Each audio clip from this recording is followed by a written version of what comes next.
Hi Vlogalogue. Today I'm supposed to be complaining about things, but I don't really have anything to complain about, and I'm not much of a complainer in the first place. It was something I didn't realize until we were given this prompt in celebration of Niall's birthday. I don't have a tendency to complain about things, and I'm not a big complainer. A lot of the way I handle complaints about things is if it's something that's bothering me in the moment, I will go through the kind of, I guess, therapeutic way of, like Niall was talking about, where I just complain. But the thing is, I'll kind of, sort of complain about it. Like, I don't completely, like, I'll be like, this sucks, or that's not cool, or this is really annoying, or whatever, and drop it at that point. I don't tend to repeat it or go into, like, a really lengthy rant, unless it's something that tends to anger me, and then it tends to be less of a complaint, and there's actually a problem.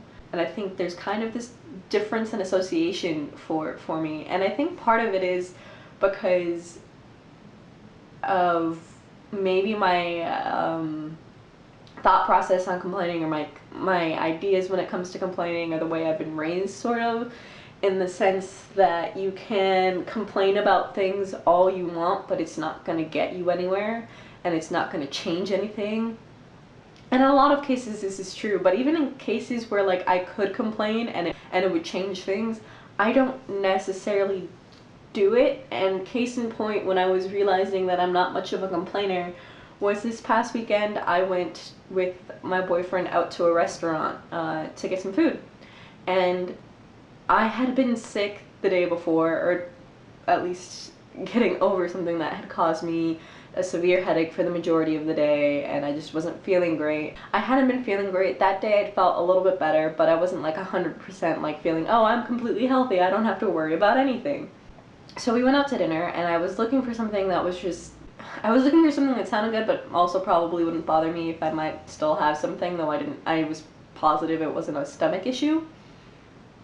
And so I ordered this something off the menu that was, from my understanding of it, simple plain chicken tenders and mac and cheese.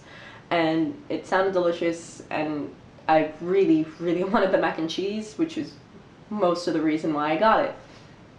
So I get it, and when they bring it out, there's a really strong smell that comes off of it.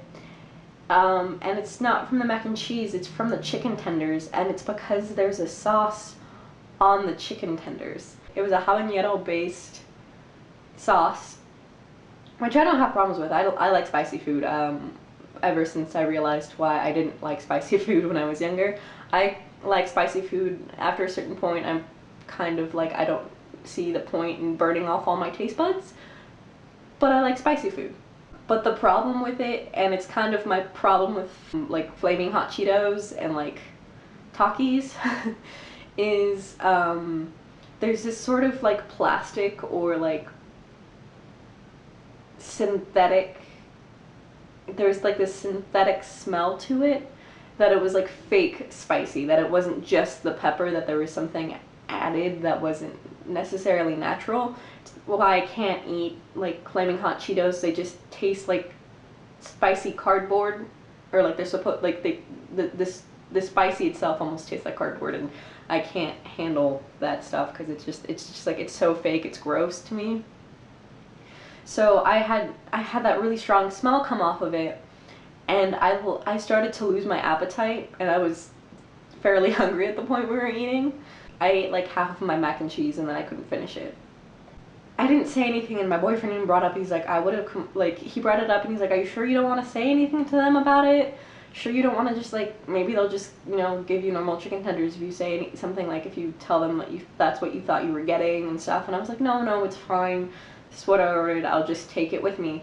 Part of that was partially because of the fact that I wasn't 100% positive if my reaction to it was because I was still feeling a little sick and congested, and it sort of made me a little nauseous, and it was largely on the smell. It wasn't even the taste of the thing, it was just the smell of the food that had caused that. So I thought it was mostly me being sick, and I didn't want to complain about food that was perfectly good if it was something more with me doing sick, and a slight misunderstanding on my part from how it was supposed to be made. So I didn't complain about it. I ended up boxing it all up, taking it with me, And I didn't even keep the chicken tenders. My boyfriend took those with him because I know he likes spicy food more and he was probably going to eat them sooner than I was. I just didn't complain. It's not kind of who I am, even though in that situation, I think partially if I had been feeling better and I knew I wasn't sick, I probably would have spoken up and said something like, oh, I thought that this was something else. I mean, otherwise I just let things go. I kind of have maybe bought into this ideal that complaining doesn't get you anywhere. Like you can sit there and complain about something, or you can do something about it. And sometimes complaining is the only thing you can do about it, because that'll somehow change it. Like if it's a product or a service or something, your complaining will hopefully lead to things changing in the way they're done. I don't know, a lot of the time I just see it as, well, it's not going to get me anywhere. I might say something once and spare it a sentence or two just so I can get the frustration out, but otherwise I don't really complain. I'm not gonna say anything more on this because at the moment I really don't have anything to complain about, and I think I've said everything I can say about my complaints. See you next week, Vlogalogue.